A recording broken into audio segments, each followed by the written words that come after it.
There were fine sunsets even in the square sometimes. One would see parts of them, however, between the chimneys and over the roofs. From the kitchen windows one could not see them at all, and could only guess that they were going on because the bricks looked warm and the air rosy or yellow for a while. Or perhaps one saw a blazing glow strike a particular pane of glass somewhere. There was, however, one place from which one could see all the splendor of them, the piles of red or gold clouds in the west, or the purple ones edged with dazzling brightness, or the little fleecy, floating ones, tinged with rose color and looking like flights of pink doves scurrying across the blue in a great hurry if there was a wind. The place where one could see all this and seem at the same time to breathe a pure air was, of course, the attic window. When the square suddenly seemed to begin to glow in an enchanted way and look wonderful in spite of its sooty trees and railings, Sara knew something was going on in the sky, and when it was at all possible to leave the kitchen without being missed or called back, she invariably stole away and crept up the flights of stairs and climbed on the old table and got her head and body as far out the window as possible. When she had accomplished this, she always drew a long breath and looked all around her. It used to seem as if she had all the sky and the world to herself. No one else ever looked out the other attics.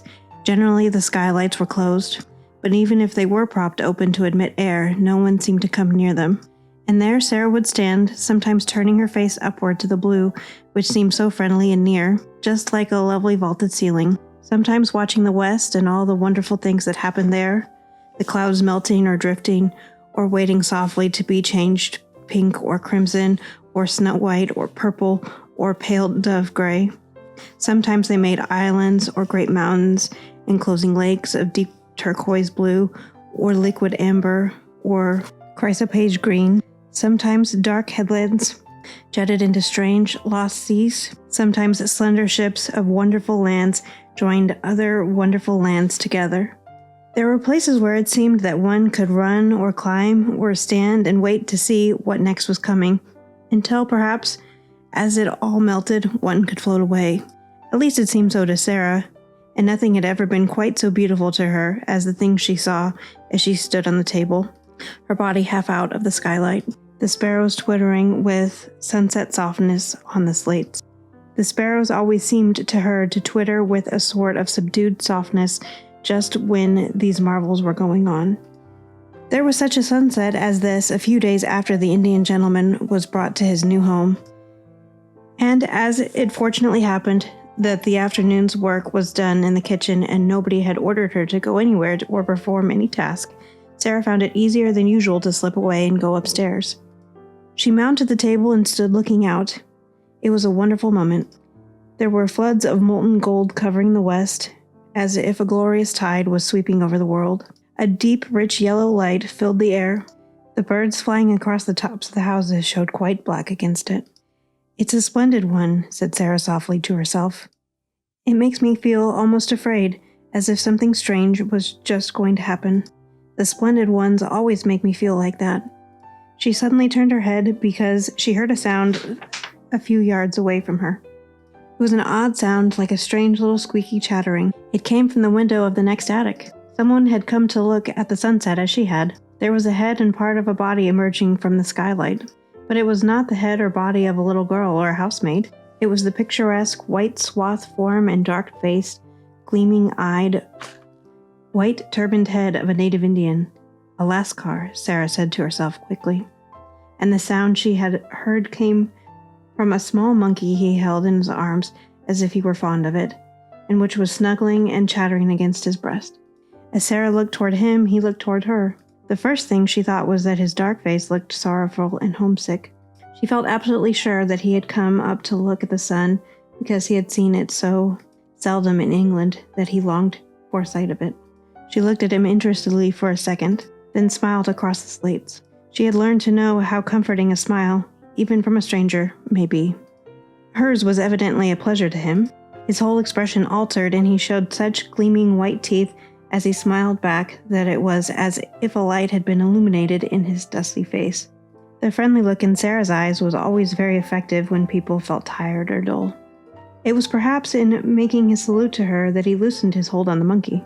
He was an impish monkey and always ready for adventure, and it is probable that the sight of a little girl excited him. He suddenly broke loose, jumped on the slates and ran across them, chattering, and actually leapt onto Sara's shoulder, and from there down into her attic room. It made her laugh and delighted her, but she knew he must be restored to his master, if the Lascar was his master, and she wondered how this was to be done. Would he let her catch him, or would he be naughty and refuse to be caught, and perhaps get away and run off over the roofs and be lost? That would not do at all. Perhaps he belonged to the Indian gentleman, and the poor man was fond of him. She turned to the Lascar, feeling glad that she remembered still some of the Hindustani she had learned when she lived with her father. She could make the man understand. She spoke to him in the language he knew. "Will he let me catch him?" she asked. She thought she had never seen more surprise and delight than the dark face expressed when she spoke in the familiar tongue. The truth was that the poor fellow felt as if his gods had intervened, and the kind little voice came from heaven itself. At once Sara saw that he had been accustomed to European children. He poured forth a flood of respectful thanks. He was the servant of Mrs. Sahib. The monkey was a good monkey and would not bite, but unfortunately he was difficult to catch. He would flee from one spot to another like the lightning. He was disobedient, though not evil. Ram Das knew him as if he were his child, and Ram Das he would sometimes obey, but not always. If Mrs. Sahib would permit Ram Das, he himself could cross the roof to her room, enter the window, and regain the unworthy little animal. But he was evidently afraid Sara might think he was taking a great liberty, and perhaps would not let him come. But Sara gave him leave at once. "Can you get across?" she inquired. "In a moment," he answered her. "Then come," she said. "He is flying from side to side of the room as if he was frightened." Ram Das slipped across the attic window and crossed to hers as steadily and lightly as if he had walked on roofs all of his life. He slipped through the skylight and dropped upon his feet without a sound. Then he turned to Sara and salaamed again. The monkey saw him and uttered a little scream. Ram Das hastily took the precaution of shutting the skylight and then went in chase of him. It was not a very long chase. The monkey prolonged it for a few minutes, evidently for the mere fun of it, but presently he sprang chattering onto Ram Das's shoulder and sat there chattering and clinging to his neck with a weird little skinny arm. Ram Das thanked Sara profoundly. She had seen that his quick native eyes had taken in at a glance all the bare shabbiness of the room, but he spoke to her as if he was speaking to a little daughter of a Rajah, and pretended that he observed nothing. He did not presume to remain more than a few moments after he had caught the monkey, and those moments were given to further deep and grateful obeisance to her in return for her indulgence. "This little evil one," he said, stroking the monkey, was, in truth, not so evil as he seemed, and his master, who was ill, was sometimes amused by him. He would have been made sad if his favorite had run away and been lost. Then he salaamed once more and got through the skylight and across the slates again, with as much agility as the monkey himself had displayed. When he had gone, Sara stood in the middle of her attic and thought of many things his face and his master had brought back to her. The sight of his native costume and the profound reverence of his manner stirred all her past memories. It seemed a strange thing to remember that she, the drudge whom the cook had said insulting things to an hour ago, had only a few years ago been surrounded by people who all treated her as Ram Das had treated her, who salaamed when she went by, whose foreheads almost touched the ground when she spoke to them, who were her servants and slaves. It was like a sort of dream. It was all over and could never come back.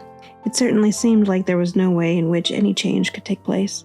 She knew what Miss Minchin intended that her future should be. So long as she was too young to be used as a regular teacher, she would be used as an errand girl and servant, and yet expected to remember what she had learned and, in some mysterious way, to learn more. The greater number of her evenings she was supposed to spend at study, and knew she would have been severely admonished if she had not advanced as was expected of her. The truth, indeed, was that Miss Minchin knew that she was too anxious to learn to require teachers. Give her books and she would devour them and end by knowing them by heart.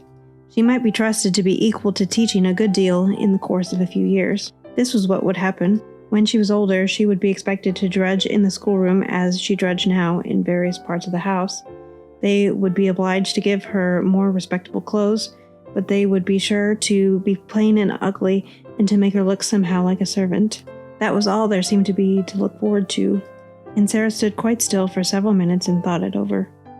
Then a thought came back to her which made the color rise in her cheek and spark a light inside her eyes. She straightened her little body and lifted her head. "Whatever comes," she said, "cannot alter one thing. If I am a princess in rags and tatters, I can be a princess inside. It would be easy to be a princess if I were dressed in cloth of gold, but it is a great deal more of a triumph to be one all the time when no one knows it. There was Marie Antoinette when she was in prison, and her throne was gone, and she had only a black gown on, and her hair was white. And they insulted her and called her Widow Capet. She was a great deal more like a queen then than when she was so gay and everything was so grand. I like her best then. Those howling mobs of people did not frighten her. She was stronger than they were, even when they cut her head off." This was not a new thought, but quite an old one by this time. It had consoled her through many a bitter day, and she had gone about the house with an expression in her face which Miss Minchin could not understand, and which was a sort of great annoyance to her, as it seemed as if the child were mentally living a life which held her above the rest of the world. It was as if she scarcely heard the rude and acid things said to her, or, if she heard them, did not care for them at all. Sometimes when she was in the midst of some harsh, domineering speech, Miss Minchin would find the still, unchildish eyes fixed upon her with something like a proud smile in them. At such times she did not know that Sara was saying to herself, "You don't know that you're saying these things to a princess, and that if I choose, I could wave my hand and order you to execution. I only spare you because I am a princess, and you are a poor, stupid, unkind, vulgar old thing, and don't know any better." This used to interest and amuse her more than anything else, and, strange and fanciful as it was, she found comfort in it, and it was a good thing for her. While the thought held possession of her, she could not be made rude and malicious by the rudeness and malice of those about her. "A princess must be polite," she said to herself, and so when the servants, taking their tone from their mistress, were insolent and ordered her about, she would hold her head erect and reply to them with a quaint civility which often made them stare at her. "She's got more airs and graces than if she came from Buckingham Palace, that young one," said the cook, chuckling a little sometimes. "I lose my temper with her often enough, but I will say she never forgets her manners. If you please, cook. Will you be so kind, cook? I beg your pardon, cook? May I trouble you, cook?" She drops them about the kitchen as if they was nothing.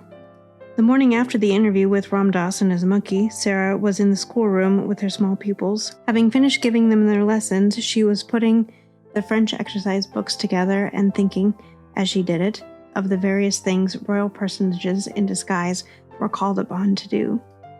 Alfred the Great, for instance, burning the cakes and getting his ears boxed by the wife of the coward, how frightened she must have been when she found out what she had done. If Miss Minchin should find out that she, Sara, whose toes were almost sticking out of her boots, was a princess, a real one, the look in her eyes was exactly the look which Miss Minchin most disliked. She would not have it. She was quite near her, and was so enraged that she actually flew at her and boxed her ears, exactly as the coward's wife had boxed King Alfred's. It made Sara start. She awakened from her dream at the shock, and catching her breath, stood still a second. Then, not knowing she was going to do it, she broke into a little laugh. "What are you laughing at, you bold, impudent child?" Miss Minchin exclaimed. It took Sara a few seconds to control herself sufficiently and to remember that she was a princess. Her cheeks were red and smarting from the blow she had received. "I was thinking," she answered. "Beg my pardon immediately," said Miss Minchin. Sara hesitated a second before she replied. "I will beg your pardon for laughing, if it was rude," she said then, "but I won't beg your pardon for thinking." "What were you thinking?" demanded Miss Minchin. "How dare you think? What were you thinking?" Jessie tittered, and she and Lavinia nudged each other in unison. All the girls looked up from their books to listen.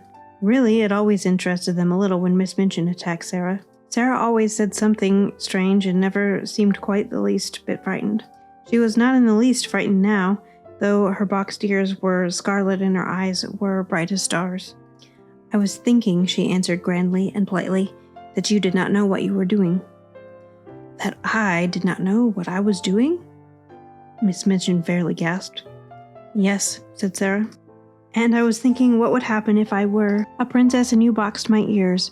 What should I do to you? And I was thinking that if I were one, you would never dare to do it, whatever I said or did. And I was thinking how surprised and frightened you would be if you suddenly found out." She had the imagined future so clearly before her eyes that she spoke in a manner which had an effect even upon Miss Minchin. It almost seemed for the moment to her narrow, unimaginative mind that there must be some real power hidden behind this candid daring. "What? Found out what?" "That I really was a princess," said Sara, "and could do anything I liked." Every pair of eyes in the room widened to its full limit. Lavinia leaned forward on her seat to look. "Go to your room," cried Miss Minchin breathlessly. "This instant! Leave the schoolroom. Attend to your lessons, young ladies." Sara made a little bow. "Excuse me for laughing if it was impolite," she said, and walked out of the room, leaving Miss Minchin struggling with her rage and the girls whispering over their books. "Did you see her? Did you see how odd she looked?" Jessie broke out. "I shouldn't be at all surprised if she did turn out to be something. Suppose she should."